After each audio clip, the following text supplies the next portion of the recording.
السلام عليكم ورحمة الله وبركاته. اللهم صل وسلم وبارك على سيدنا محمد وعلى آل سيدنا محمد. ازيكم عاملين ايه يا حبايبي؟ كل سنة وانتم طيبين. انا ماما سوير كيتشن. اللي لسه ما مش مشترك عندي يشترك و... واكون شاكرة ليه جدا، وان شاء الله بإذن الله اجي اعمل كمان عندكم الواجب ان شاء الله بإذن الله. النهارده هنتكلم في ايه؟ اتكلمنا في الموضوع ده قبل كده، بس هنتكلم فيه تاني لان الموضوع ده كل يوم فيه جديد. تمام. السفاح، سفاح التجمع. تمام، سفاح التجمع اللي عمال كل يوم بيظهر حاجة جديدة، ان هو اللهم صل على النبي، ان هو كان بيستدرج بنات وبيتم تعذيبهم بطرق مختلفة، وبعد كده يسقيهم مخدرات، يشربوا مخدرات إجباري، وبعد كده يغتصبهم. وبعدين بعد ما يغتصب البنت يموتها ويغتصبها كمان بعد ما روحها تزهق لخلقها.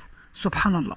يعني أنا مش عارفة إيه اللذة في كده، والله ما أعرف، والله العظيم ما أعرف. أنا مش عارفة، اللي يعرف يبعت ويقول لي في كومنتات. تمام. يخطفها، يعذبها، يسقيها مخدرات.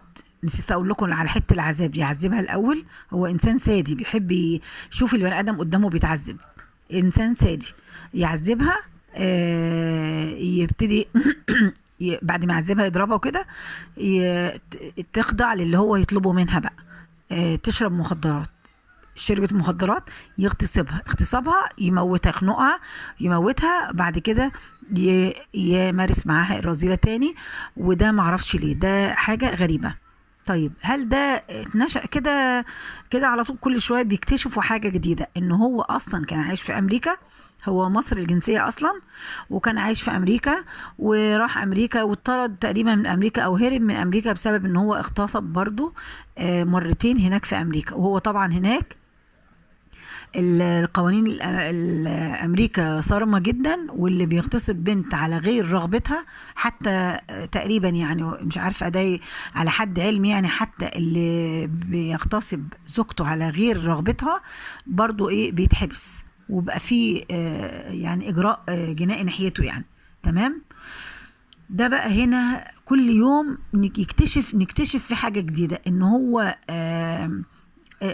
موت بنت واثنين وثلاثة. بعد ما يموتها بياخدها على أي طريق صحراوي، سواء إسماعيلية القاهرة، إسماعيلية القاهرة، بورسعيد، كده. مرتين لقوا بنتين في بورسعيد وواحدة في الإسماعيلية، ولسه إيه هلم جرة، يعني لسه إيه الدنيا في تاني لسه، لأن هو عن قوله من عن لسانه هو في التحقيقات بيقول أنا موتت 11 بنت. عرفوا منهم 3 ولسه الباقي ايه هلم جرة بقى. هو اصل هو بياخد مخدرات، اصل يعني ايه اللي بياخد مخدرات؟ هو احنا ذنبنا حد بياخد مخدرات يموت بقى اولادنا وبناتنا، ولا ايه بالظبط؟ ولا ايه بالظبط؟ ايه الدنيا في ايه يعني؟ هو عايش في التجمع وعامل اوضه مغلقه، ان لو حصل فيها اي صويت ولا اي صوت ولا تمام ما يظهرش لبره، محدش يسمعه من بره. اوضه بيقولوا ان هي مغلقه، يعني هي كاتمه للصوت، عامل لها مجهزه انها تكون كاتمه للصوت. تمام. والبلاوي انك تسمع ده كله، وان معاه ابن عنده 9 سنين عايش معاه في نفس البيت. ابن 9 سنين عايش معاه في نفس البيت. بيجيب بقى البنات دي ازاي؟ بيعمل ايه؟ بيسوي ايه؟ الله اعلم. تمام. تمام. كل مدى بقى يظهر حاجة، ان هو كان عايز يموت مراته، ان مراته هربت منه، ان هو طلقها. قبل كده قال ان مراته توفت، طلعت عايشة وطلعت على السوشيال ميديا وفي التلفزيون ومع عمرو أديب، وقالت ان هو كان عايز يموتني وانا هربت منه، وانا كان زماني مع الاموات دلوقتي، وهو واخد ابني، وهو يعني يقتل، واخد ابنه عنوة من امه، واكيد بقى بيدي ابنه بقى بيديله منوم ولا حاجة عشان ما ودي برضو حاجات في التحقيقات. برضو قال برضو ان انا كنت بدي لابني منومات عشان خاطر ما يسمعش اللي بيحصل في البيت او ما شابه ذلك يعني. يعني انسان مفتري بمعنى الكلمة، بمعنى الكلمة.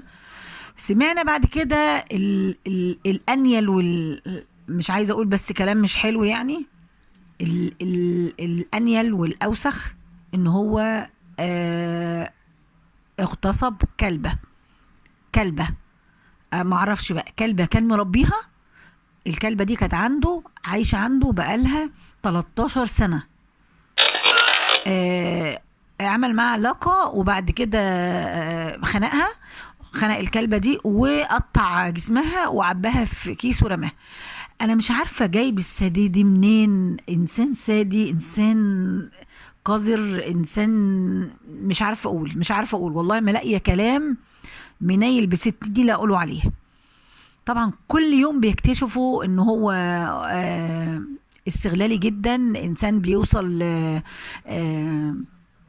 للي هو عايزه بطريقه او باخرى. ممكن ليه اسلوبه ناعم جدا، بحيث ممكن نصب عليك في فلوس، ينصب مفيش مشكله، يغتصب مفيش مشكله، يقتل مفيش مشكله، يعذب عادي برضو مفيش مشكله. الكلب عمل معاه كده، في ايه تاني بقى؟ ما مخدرات، الدنيا تمام. بداوا يتواصلوا مع واحد بيجيب له مخدرات من بورسعيد بيجيبها له دليفري، اللي هو الشابو ده بيعمله له مخصوص، بيجيبوا له دليفري. بقى اتقبض على الراجل اللي هو بيجيب له مخدرات من بورسعيد ده، وواحد صاحبه عمل مداخله من امريكا، قال ان هو بيتعامل ازاي مع الناس، وان الولد ده مش كويس، واخوه كمان زيه، واخوه هربان في امريكا، وامه بتشجعهم على حاجه زي كده، وامه واخده الولد قاعد عندها لان هو بعد ما اتقبض عليه طبعا. بصوا، مشكلة كده منيلة بست نيل. أنا عايزة أسمع آرائكم في الزفت اللي بيحصل اليومين دول في البلد، في الزفت القرف ده. يعني الولد اللي هو بتاع شبرا ده، اللي خدوا واحد اسمه طارق، وخدوا في شقة وموته وخد أعضائه ومش عارف ايه. تمام، احنا ما كناش سمعنا دي قبل كده، وقلنا بقى يا نهار اسود بقى ومنيل، وده ما حصلش قبل كده، وايه اللي احنا فيه ده؟ لا، اليومين دول بتاع هو سفاح التجمع ده، لا ده معدي يجيب اللي يستدرك البنات اللي هم قالوا اللي هو هم يستاهلوا عشان هم بنات ليل. طب هم بنات ليل، انت مالك؟ امال انت بتاع ايه؟ اللي هم انت جايبهم بقى ان شاء الله يعني تقول لهم قال الله وقال الرسول، ولا جايبهم ليه؟ وانت سهل الله عليك، انت اللي الدنيا تمام معاك يعني، انت مش بنات ده انت اوسخ من بنات الليل. وبعدين يا عم، بنات الليل ما هو ربنا هو اللي بيحاسب، مش انت اللي جايبهم تقتلهم وتعريها وتقوم رميها في الطريق. ايه ده؟ ايه القذارة دي؟ ايه ده انت ما عندكش اي نوع من الانسانية ولا الحيوانية حتى. انت لا تمت يعني لبشر بصلة.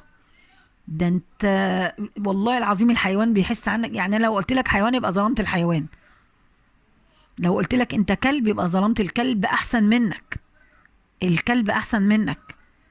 ايه اللي احنا بقينا فيه ده؟ لا حول ولا قوة الا بالله. انا عايزة اقول لكل ام وكل اب يتابعوا ولادهم حتى لو اتجوزوا. يعني حتى لو ابنك اتجوز برضو تتابعوا وتشوفوا رايح فين، جايين منين، انتوا بتعملوا ايه، ازاي ولادك، ازاي مرات. يبقى في تزاور ان شاء الله. هقول لك ايه، في السنة مرتين. شوفوا ازاي في الاعياد حتى، بس يبقى في تواصل كده، عارف ابنك بيعمل ايه، بنتك بتعمل ايه، يبقى في كده تواصل. ما تسيبش ابنك وترميه كده هو بالمنظر ده، واخوه زيه وبيدوروا برضو عليه وهيتجاب وهيتحبس برضو. امال ام واب ازاي؟ ام واب ازاي بتخلفوا كده وترموا كده وخلاص؟ لا حول ولا قوة الا بالله. والله العظيم انا نفسيتي زي الزفت بسبب زفت الطين اللي سمعنا عليه بتاع سفاح التجمع ده. احنا كل يوم هنسمع يعني بلاوي عنه. وجاري بقى ما نشوف ايه الجديد فيها بقى برضو ان شاء الله. هقول لكم على الجديد في القضية دي، واقول ربنا يحفظ ولادنا ويحفظ شبابنا ويحفظ بناتنا. وكل سنة وانتم طيبين، ونعاد عليكم الايام بخير. وما تنسوش اللايك اللي وصل لغاية هنا معايا، لو سمحتوا ما تنسوش اللايك. شكرا ليكم على حسن استماعكم، واشوفكم على خير، والسلام عليكم ورحمة الله وبركاته.